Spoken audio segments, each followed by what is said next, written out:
Kana manga makaterera news idzi kubva kudhara ndini Dinyame TJ ndinoweka nyaya kunge Mets. Muri Zimbabwe I'm back kunge Musana ndadzoka nema updates amunogara makamirira ma updates asina fee. Kana favor ma updates anobuditswa nezimonya rinosumudza ZANU-PF nenzeve kudai so ndichirovera pasi kuiti bra. Kana uchinga wasvika panapo izvo tinodedzera kuti pasi neZANU-PF kunge zvandinoita inini.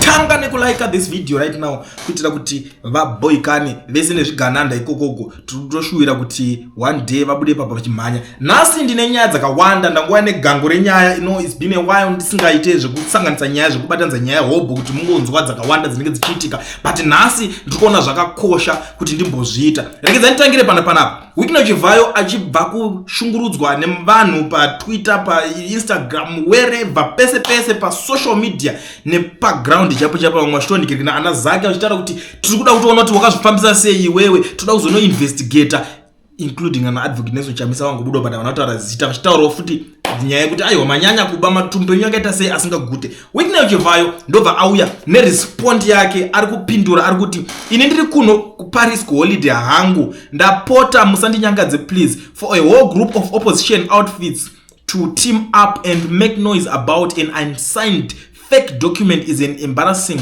desperation for political relevance. Please put some respect to my name when I say I'm on track to be a billionaire by Vision 2030. As maifunga kuti ndinochera ndichitengesa mbeva zvepolitics zvakaramba, but at least try to pretend understanding the basics of law, that an unsigned contract is not worth the paper it's printed on. I thought lawyers argue facts backed by concrete evidence, but basa kungo hukura, you are too desperate for content and you have nothing else to do than circulating such unfounded and nonsensical misinformation. I will never stop working hard, moving from strength to strength. Asika namazogara mundi kwanire please.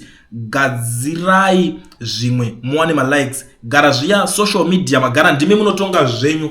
Close court ndo vavaseka zvavo ndo nyaya iri papa vari kupindura imhenduro iri kupindura naChivayo kuti aiwa contract yamukutaura kunzi ndakazoisaina ndakazode ide haina kusainwa and itori fake is something chakagadzirwa. Ndo mashoko aChivayo, ndo mhenduro yake yaari kupindura.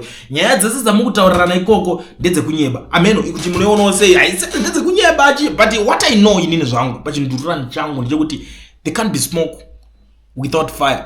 Pane zvinenge zvichitoitika chete vanhu havangonyava zviita, vanhu havangonyore, vanhu havapenge seda uroda kuipuhwa kana kuti something, but ari kuti imimi malawyers mirai kungohukura zvisina direction. Nyaya yamuri kutoita iyoyo muri kutopedza nguva muchinikira, ndikufunga pamwe muchataura nyaya dzenyu muchiita based on evidence, but zvakadhako hapana nyaya apa, ndo mataurire ari kuitwa naChivayo. I don't know kuti imimi munoitorawo sei nyaya iyoyi, because inini ndinoita kuti gagaka. Then number 2 tipinde pane imwe nyaya vanhu vangomuka kusend nyaya mukuru yanetsa. I don't think kuti pana asati ainzwa ikoko mano manzi ma deductions ari kungorohwa mari dzevanhu vedu we mari inorwadza kushanda, but let's hope kuti vanhu mari dzavo dzichadzoka. Neumwe asinawo mari aritongotumirawo statement kune hama dzake kumusha ndavharwa mari mumukuru. I don't know kuti muchaitorawo sei nyaya iyoyo, but inini ndangoti ndingopfuura nepapo ndozvikuitika mukuru.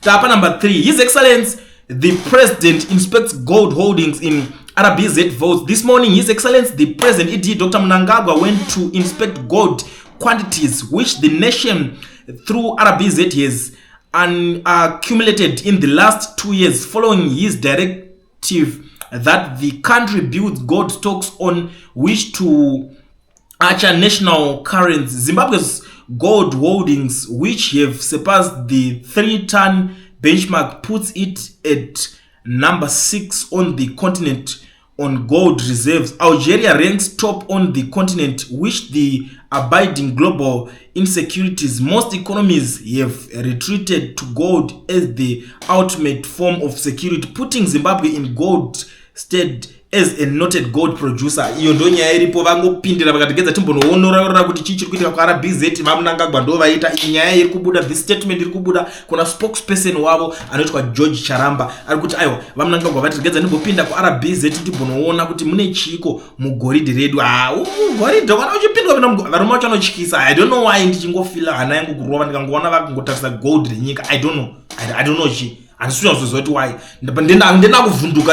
So I don't know kuti muchaita sei neinformation yacho, but ndangoti vapfura neko handiti zvakakosha izvozvozvo. Right, tiri kupinda pane H4. 10 people escaped unhurt after a light aircraft made a crash landing at Kanyemba airstrip in Mbire district Wednesday evening. Indege yakadona yakangonoringa zvimwe zviya but yo guys at least 10 havo vakavhunga vasina kuoneka. Hatina kuzonzwa akakuwara but pari kunzi 10 vakabva vasina kukuwara, yangonozongonomira zvimwe zviya zvechiwapa kana kuti chipawa. Right, tapa number 5. Vanhu vanoenda kuchechi kwa Prophet Magaya, uyai panapa tinzwe nyaya yenyu panapa pari kupisa. Kumanaka zvakuitwa kwaMagaya ka. But anyway, ndisanda kuudzai nyaya yaMagaya neimwe yacho nyaya ndinoda kuti muzoziva. Kana uri muSouth Africa, kana watambura nekuda kutsvaga bank account zvichikunetsa, nekuda kuregisterwa futi company, handiti partner vanozve education research ana Owen vanozvigona, vanokuitira zvekuti zvinongouya padoor pako. So please contact Owen as long as une passport valid, zvekuti hauna work permit ne start permit dzanya dzekudhara because wagara zvekutonetsa kuti uiwana, handiti but hautadze kuita business ka iwe une passport. Aiwa, saka contact Owen on the numbers that are showing on the screen. Wobva waitirwa ndozvati kune vamwe tinotambura nemabookkeeping nozva nyaya dzemakompani dzinonetsa. Owen anokuitira futi zvese izvozvo. Ishasha anoshanda nenyanzvi machinchi, vana mazvikokota vemabhuku, unozva kuti contact him. Regeza tidzoke pane nyaya yaMagaya. I hope kuti namba mazitora marova ma-screenshot ekuti muregisterwe ma-FNB business account enyu nekuvhurirwa makompani muSouth Africa. Right, nyaya iri panapa yakamira kadai so. Getbacks Microfinance Bank Limited has filed a case in the High Court of Zimbabwe seeking permission to sell the personal property of Walter Magaya and his wife Tendai in an effort to recover a debt of 420,140 amount. The amount carries a 10% monthly interest from September 11, 2024 until full repayment.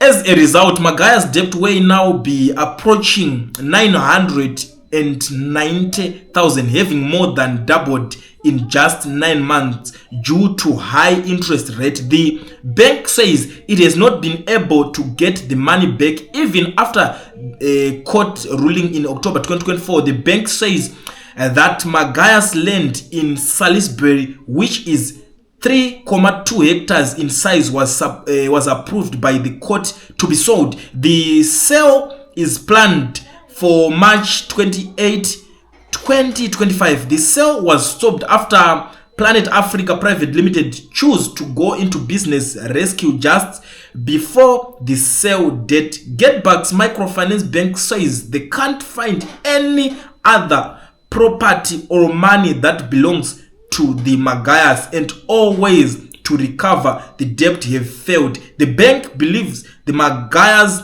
are broke. The bank also says Magayas were officially asked to pay the money they owe but ignored the requests. The sheriff has confirmed that there is nothing left to take from Magayas to cover the debt. Parikunzi Prophet Magaya vakabroka.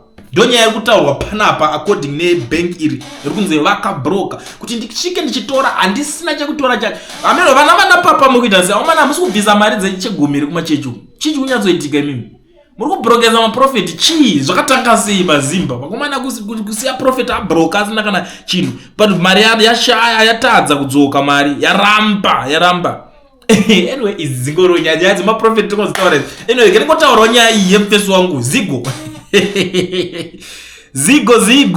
right panapa nyaya yandikusangana nayo. Prophet Miracle Paul has lost the 100,000 defamation lawsuit against Zigo. Nyaya yawo yekuti akabuda achitaura achiti zvonyi Miracle Paul is IT Miracle Paul is fake something. I don't know the videos acho vaingogadzira yema prophet inaya andinyanyoda kutaura zvakawanda pamusoro pema prophets but iyoyo inyaya yakatoitika but pakabva panzi tichanosangana kucourt. Saka pakanzi akatombobuda chitaura ke Zigo kuti vakandisuwa kuti ndaita se ndabuda ndichiva expose ndichidididi. So vapedza kudaro kusuwana zvavakaita izvozvo zvacho manje ndo pane ngirikini pakuzoendwa kuma courts kwakaitwa ikokoko ndo patave iko zvinezvi handisi kuziva kuti muchaitambirawo sei nyaya yacho muchaionawo sei but tiri kungoti vanoenda kuchechi kwa papa ameno kana mune imwe evidence yekuti munganodi munhu but for now vatadza kusungisa zigo. That's all I can say. For now vatadza kusungisa zigo. Vanhu vekwa Prophet Miracle Paul because